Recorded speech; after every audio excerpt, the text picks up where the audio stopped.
모임 자리에 나가면 유독 기억에 오래 남는 사람이 있습니다. 말을 많이 하지 않았는데도 괜히 그 사람 옆에 있으면 마음이 편해지는 사람입니다. 반대로 분명 말도 잘하고 이야기도 많은데 집에 돌아오는 길에 이상하게 피곤해지는 사람도 있습니다. 이 차이는 어디에서 생길까요?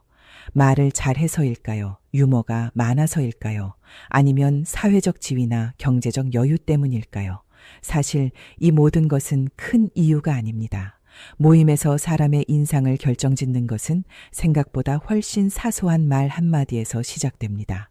우리는 흔히 이렇게 생각합니다. 나이가 들수록 더 지혜로운 말을 해야 하고 더 깊은 이야기를 해야 하며 경험에서 나온 조언을 나누는 것이 어른답다고 말입니다. 그래서 모임에 나가면 나도 모르게 설명하려 들고 정리해 주려 하고 도움이 될 만한 말을 먼저 꺼내게 됩니다. 그런데 이 선한 의도가 오히려 사람을 멀어지게 만드는 경우가 많습니다. 어떤 분들은 이런 경험을 하셨을 겁니다. 모임에서 돌아오는 길에 오늘따라 말이 많았던 것 같다는 생각이 들거나 괜히 한마디 더한 게 마음에 걸리는 순간 말입니다. 그럴 때 우리는 이렇게 스스로를 위로합니다. 그래도 좋은 말 해준 거잖아. 도움이 되라고 한 말이었잖아. 하지만 대화는 도움의 문제가 아닙니다. 대화는 관계의 문제입니다. 노자가 이런 말을 했습니다. 참된 말은 화려하지 않고 화려한 말은 참되지 않다.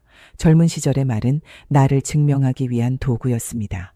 내가 틀리지 않았다는 것을 보여주기 위한 수단이었고 세상과 부딪히기 위한 방패이자 창이었습니다. 그러나 세월이 흐르고 나면 말의 역할은 달라집니다. 이제 말은 내가 어떤 사람인지를 보여주는 표정이 됩니다.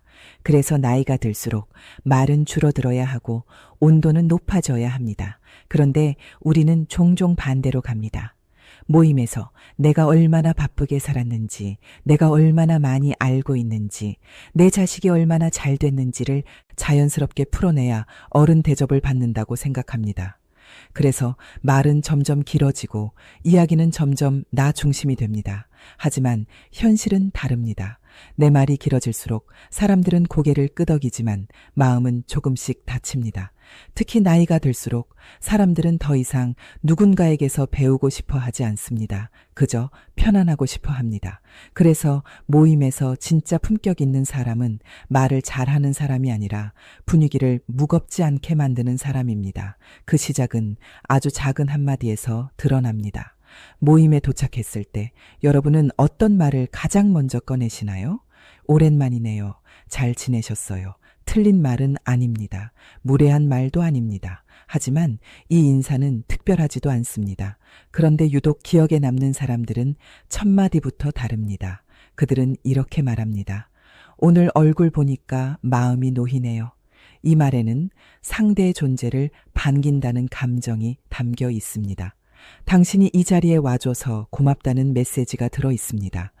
사람은 자신이 환영받고 있다는 느낌을 받는 순간 마음을 열게 됩니다. 이 첫 인사가 만들어내는 차이는 생각보다 큽니다. 왜냐하면 사람의 뇌는 첫 순간에 받은 인상을 기준으로 그 이후의 모든 말을 해석하기 때문입니다. 처음에 따뜻하게 느껴진 사람의 말은 조금 서툴러도 좋게 들립니다. 반대로 처음에 무심하게 느껴진 사람의 말은 아무리 옳아도 차갑게 들립니다. 그래서 모임의 분위기는 대화가 시작되기 전 이미 절반이 결정됩니다. 그렇다면 이 첫 인사가 만들어 놓은 분위기를 어떻게 유지해야 할까요? 여기서부터 많은 사람들이 실수하기 시작합니다. 이 실수가 반복되면 처음에는 호감이었던 사람이 마지막에는 부담스러운 사람이 됩니다. 바로 이 지점에서 모임의 주인공이 되는 사람과 조용히 멀어지는 사람이 갈립니다. 이 차이를 만드는 결정적인 태도는 무엇일까요? 다음 흐름에서 이 첫 인상을 무너뜨리는 가장 흔한 말 습관을 하나씩 짚어보겠습니다. 첫 인사를 잘 건넸다고 해서 그 사람이 끝까지 호감으로 남는 것은 아닙니다. 오히려 많은 경우 모임이 중반을 넘어서면서 처음에 좋은 인상이 서서히 무너집니다. 그 이유는 대부분 비슷합니다. 말이 점점 많아지기 때문입니다. 사람은 편안해지면 자기도 모르게 자기 이야기를 꺼내게 됩니다. 그동안 쌓아둔 경험, 겪어본 일, 해봤던 선택들 말입니다. 문제는 이 경험들이 자연스럽게 공유되는 순간을 지나 어느새 설명으로 바뀔 때입니다. 누군가 자신의 이야기를 꺼내면 우리는 이렇게 반응하기 쉽습니다. 그건 이렇게 해야 돼. 내가 해봐서 아는데. 그건 틀렸고 이게 맞아. 이때 말하는 사람은 상대에게 도움을 주고 있다고 생각합니다. 하지만 듣는 사람의 마음은 그 순간부터 다치기 시작합니다. 왜냐하면 대화의 중심이 공감에서 판단으로 옮겨가기 때문입니다. 사람은 자신의 이야기를 평가받고 싶어 하지 않습니다. 특히 나이가 들수록 누군가에게 가르침을 받고 싶어 하지 않습니다. 그래서 모임에서 가장 피곤한 사람은 자랑하는 사람이 아니라 가르치려는 사람입니다. 자랑은 불편하지만 흘려들을 수 있습니다. 하지만 가르침은 나를 아래에 두는 느낌을 줍니다. 그건 상대에게 이렇게 들립니다. 너는 아직 잘 모르고 있다. 내가 더 낫다. 이 말이 직접 나오지 않아도 톤과 태도에서 충분히 전달됩니다. 그래서 아무리 좋은 말이라도 상대가 원하지 않았던 조언은 불쾌감으로 남습니다. 심리학에서는 이것을 심리적 반발이라고 부릅니다. 사람은 스스로 선택했다고 느낄 때만 조언을 받아들입니다. 강요처럼 느껴지는 순간 아무리 옳은 말도 거부하게 됩니다. 특히 오랜 시간을 살아온 사람일수록 이 반발심은 더 강해집니다. 그래서 품격 있는 사람은 말을 줄이는 방향으로 갑니다. 설명보다 반응을 선택합니다. 그렇다면 말을 줄이면 대화에서 사라지는 걸까요? 아닙니다. 오히려 말을 줄인 사람이 대화의 중심에 남습니다. 그 비밀은 듣는 태도에 있습니다. 사람은 자신의 말을 잘 들어준 사람을 말을 잘한 사람으로 기억합니다. 이건 이상한 일이 아닙니다. 대화를 좋게 느꼈다는 것은 내가 편하게 말할 수 있었다는 뜻이기 때문입니다. 그래서 모임에서 진짜 호감 가는 사람은 이야기를 주도하는 사람이 아니라 이야기가 흘러가게 만드는 사람입니다. 이때 필요한 것은 유머도 지식도 아닙니다. 눈을 맞추고 고개를 끄덕이고 짧게 반응해 주는 것만으로 충분합니다. 그렇다면 여기서 한 가지 궁금해집니다. 잘 듣는다는 것은 도대체 어디까지를 말하는 걸까요? 이 경계를 넘으면 오히려 부담이 되기도 합니다. 이 미묘한 선을 어떻게 지켜야 할까요? 사람들이 가장 많이 실수하는 질문에 대해 이야기해 보겠습니다. 잘 들어주는 태도는 사람을 편안하게 만듭니다. 그런데 여기서 많은 분들이 또 하나의 실수를 합니다. 관심을 보인다고 하면서 상대의 마음을 찌르는 질문을 던지는 것입니다. 대부분 악의는 없습니다. 정말 궁금해서 또는 말을 이어가기 위해 묻습니다. 하지만 질문이라는 것은 받는 사람의 상황에 따라 따뜻한 손이 되기도 하고 차가운 칼이 되기도 합니다. 모임에서 가장 흔하게 오가는 질문이 있습니다. 요즘 애들은 잘 지내? 손주는 몇 살이야? 아들은 요즘 뭐 해? 아주 평범한 말처럼 들립니다. 그래서 아무 생각 없이 묻습니다. 하지만 이 질문은 상대의 마음 상태를 전혀 고려하지 않은 말입니다. 나이가 들수록 사람들의 삶은 크게 갈라집니다. 누군가는 자식 덕분에 웃고 살고 누군가는 자식 걱정으로 하루하루를 버팁니다. 누군가는 손주 이야기만 해도 눈이 반짝이지만 누군가는 그 말 한마디에 속이 철렁 내려앉습니다. 이런 상황에서 던진 질문 하나가 상대에게는 설명해야 하는 부담이 됩니다. 잘 지낸다고 말하자니 거짓말 같고 사실대로 말하자니 분위기를 깨는 것 같고 결국 애매하게 웃으며 넘기게 됩니다. 말은 지나갔지만 마음에는 피로가 남습니다. 특히 비교가 섞인 질문은 관계를 단번에 차갑게 만듭니다. 누구네 아들은 이번에 어디 들어갔다더라. 누구네 딸은 결혼했다던데. 이 말은 상대에게 선택권을 주지 않습니다. 대화가 아니라 평가처럼 느껴지기 때문입니다. 그래서 품격 있는 사람은 질문의 방향부터 다릅니다. 그들은 배경을 묻지 않습니다. 결과를 묻지 않습니다. 지금 이 순간의 사람을 봅니다. 요즘 뭐가 제일 재밌으세요? 요즘 어떤 시간들이 편하세요? 이 질문의 좋은 점은 대답의 범위를 상대가 정할 수 있다는 것입니다. 말하고 싶은 만큼만 말하면 됩니다. 말하기 싫은 영역은 자연스럽게 피할 수 있습니다. 이게 바로 상대를 존중하는 질문입니다. 또 하나의 방법도 있습니다. 질문을 던지기 전에 내 이야기를 아주 짧게 꺼내는 것입니다. 나는 요즘 아침 산책이 참 좋더라. 너는 요즘 어때? 이렇게 말하면 상대는 비교당하지 않습니다. 신문받는 느낌도 받지 않습니다. 자연스럽게 자기 이야기를 꺼낼 수 있습니다.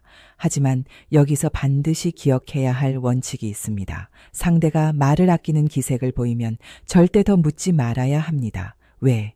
무슨 일 있어? 말해봐. 이 말들은 관심이 아니라 압박입니다. 그럴 때는 아, 그렇구나 하고 고개를 끄덕이며 화제를 부드럽게 돌리면 됩니다. 상대의 침묵을 존중해주는 사람은 오래 기억에 남습니다. 이제 한 가지 더 짚고 넘어가야 할 부분이 있습니다. 많은 분들이 상대를 배려한다고 생각하며 던지는 말인데 사실은 가장 위험한 말입니다. 바로 칭찬입니다. 칭찬이 왜 위험할까요? 칭찬은 좋은 말이라고 배워왔습니다. 그래서 우리는 모임에서 상대를 위해 한마디 건넨다고 생각합니다.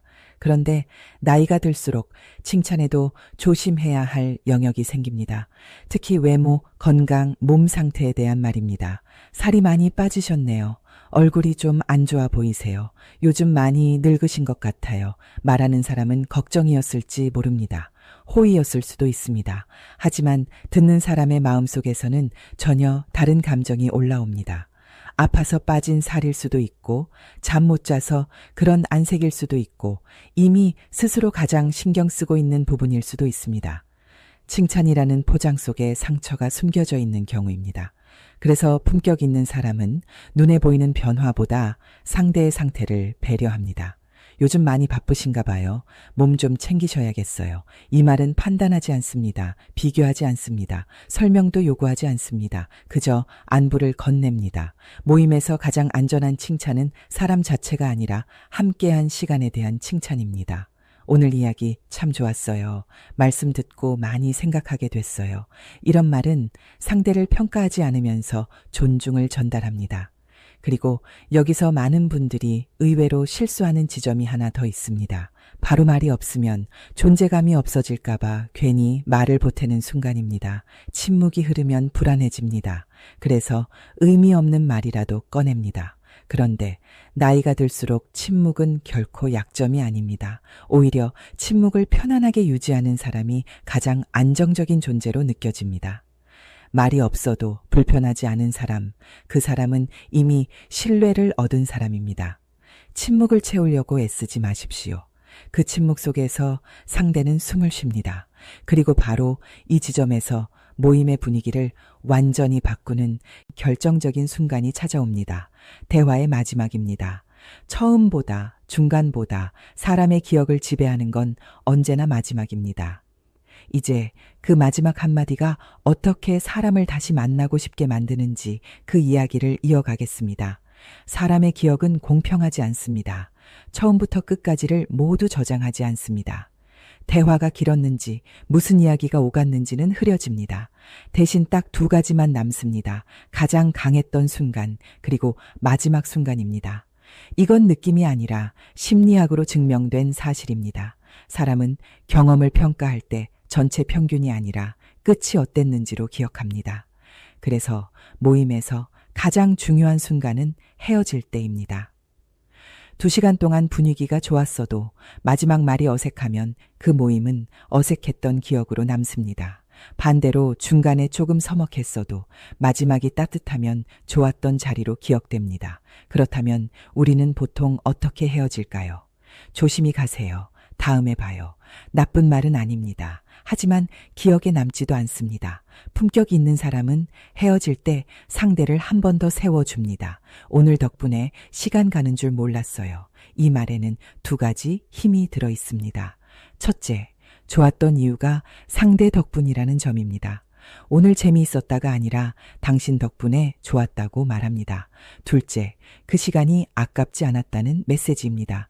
당신과 함께한 시간이 의미 있었다는 뜻입니다. 이 한마디를 들은 사람은 집에 가는 길에 기분이 좋아집니다. 그리고 이렇게 기억합니다. 저 사람과의 만남은 늘 편안하다. 여기에 한 문장만 더 보태도 좋습니다. 오늘 말씀 많이 도움이 됐어요. 다음에 또 이야기 듣고 싶네요. 이 말은 관계를 끝내는 말이 아니라 다음 만남에 문을 여는 말입니다. 반대로 모임을 망치는 마지막 말도 있습니다. 오늘 너무 길었네요. 이제 좀 피곤하다. 말하는 사람은 솔직했을지 모르지만 듣는 사람은 이렇게 느낍니다. 내가 붙잡은 건가? 내가 지루했나? 이 한마디로 그날의 좋은 기억은 단번에 흐려집니다. 그래서 마지막에는 절대 나의 피곤함을 상대에게 맡기지 마십시오. 마지막은 항상 상대를 기준으로 마무리해야 합니다. 그리고 정말 관계를 소중히 여기고 싶다면 모임이 끝난 다음 날 아주 짧은 여운을 남겨보십시오. 어제 반가웠습니다. 말씀 덕분에 즐거웠습니다. 이 한 줄의 문자는 상대를 오래 기억하게 만듭니다.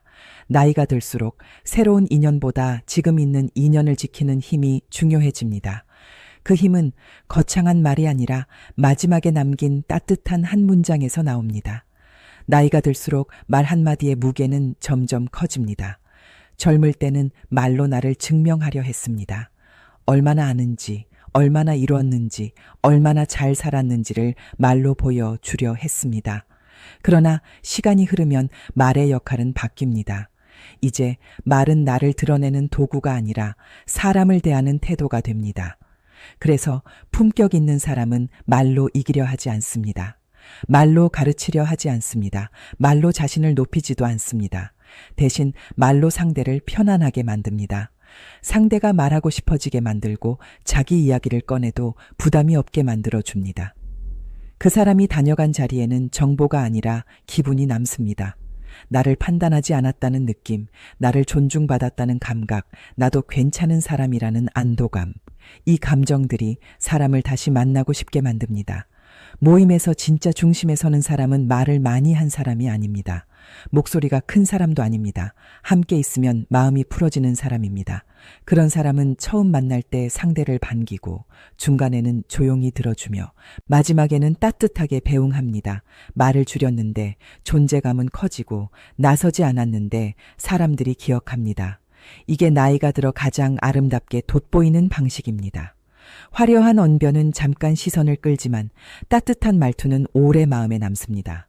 겉모습은 시간이 지나며 바래도 말의 인상은 시간이 갈수록 깊어집니다. 그래서 결국 사람은 말로 남습니다. 어떤 말을 했는지가 아니라 그 말로 상대를 어떤 기분으로 만들었는지가 그 사람의 진짜 얼굴이 됩니다. 오늘 모임에서 조금 덜 말해도 괜찮습니다. 정답을 말하지 않아도 괜찮습니다. 대신 상대를 있는 그대로 두고 그 이야기에 잠시 머물러 보십시오. 그 순간 여러분은 가장 호감 가는 사람, 가장 품격 있는 어른으로 기억될 것입니다.